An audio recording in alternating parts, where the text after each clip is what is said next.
Uma regra básica de estudo bíblico é você olhar o quê? As repetições.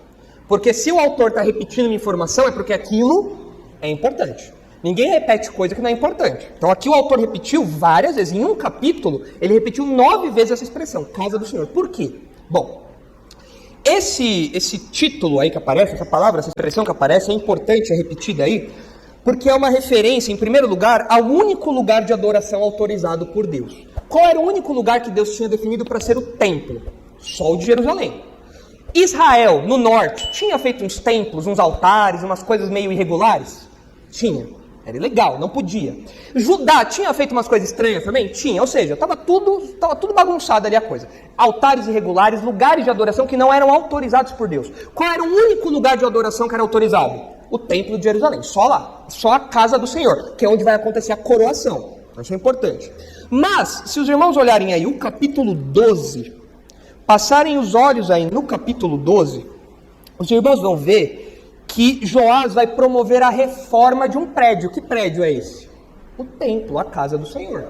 Estava meio abandonado, precisava do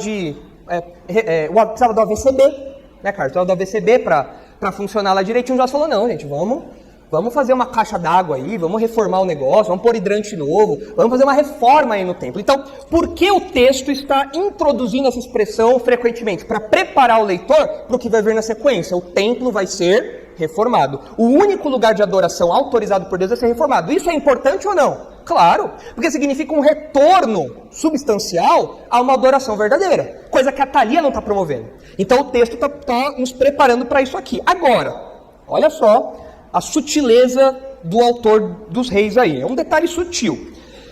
No capítulo anterior, tem uma outra casa. Aqui é a casa de quem? Do Senhor.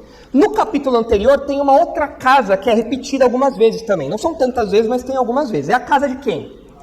A casa de Baal. Então você tem duas casas aqui. Você tem a casa de Baal de um lado, capítulo 10. E aqui no capítulo 11 você tem a casa do Senhor. Bom, qual é o contraste sutil que existe entre essas duas casas?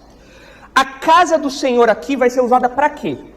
Proteção e honra. A coroação vai acontecer ali, não vai? É algo honroso. Quem é protegido, guardado ali? O Joás.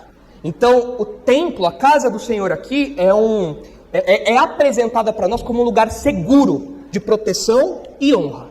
E a casa de Acabe no capítulo, a casa de Baal no capítulo anterior? Qual foi o fim da casa de Baal? Destruição.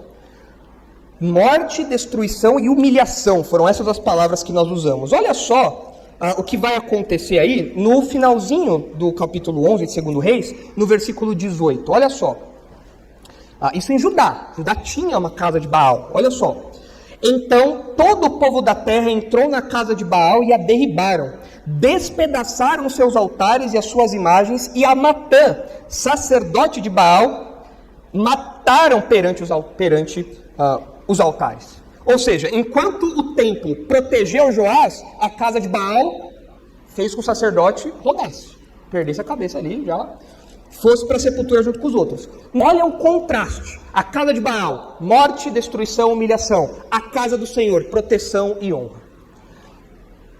Os irmãos devem lembrar que o livro dos Reis tem um propósito que nós chamamos de propósito polêmico. O que é um propósito? O que é uma polêmica na terminologia teológica? O que é uma polêmica? É um embate entre divindades. No Êxodo você tem uma grande polêmica, é o Deus de Israel contra os deuses do Egito, ali contra o próprio faraó e tudo mais. Você tem várias polêmicas. Elias, no ministério de Elias você tem polêmica, ele contra Baal, Javé contra Baal, né? E aqui parece que tem um aspecto polêmico também. Por quê? Baal conseguiu proteger a própria casa e os seus súditos. Agora o Senhor conseguiu proteger o seu súdito, que fazia parte de uma linhagem prometida? Conseguiu. Então o que isso ensinava para Israel? Olha, se você se alinhar a Baal, aos ídolos, o seu fim é esse, destruição e morte, porque os deuses, os ídolos não protegem ninguém.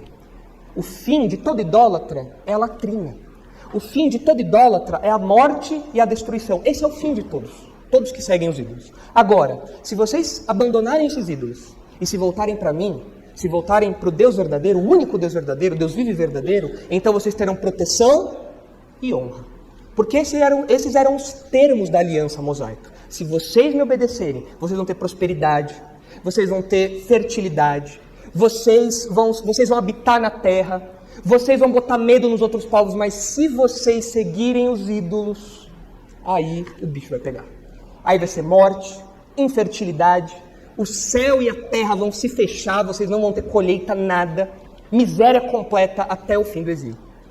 E a gente vê tanto o Reino do Norte como o Reino do Sul se alinhando aos ídolos e, portanto, caminhando para a destruição. Mas aqui Deus ensina nesse aspecto polêmico, olha, eu protejo os meus súditos, eu protejo os meus pactos, eu protejo a minha casa. Baal não faz nada disso.